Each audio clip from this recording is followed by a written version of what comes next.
WHO Discovered Fertilizers Pesticides. Fertilizers and pesticides are useful tools in farming and agriculture.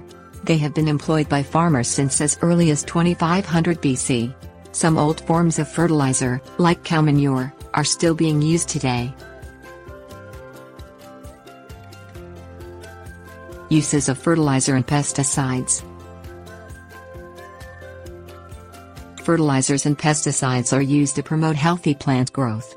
Both fertilizers and pesticides have been employed by farmers for almost as long as people have been farming. Who discovered fertilizer? Fertilizer has been around as long as people and animals have been around. In its earliest form, fertilizer was made from animal manure. People simply took the manure from their farm animals and spread it on their crops. In modern days, people use fertilizers that contain nutrients that are essential for the growth of plants, like nitrogen. Justus von Liebig.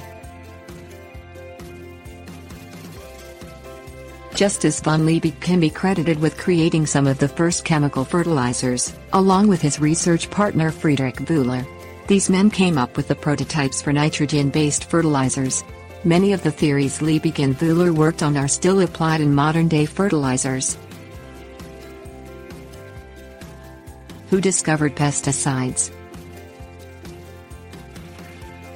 Pesticides, like fertilizers, have been around for a long time.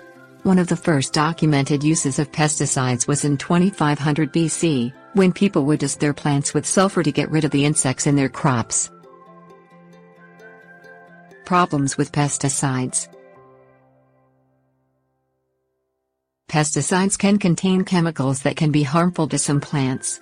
When used too much, pesticides can even kill plants. Some producers are working with pesticides that contain natural ingredients that are less harmful to the plants.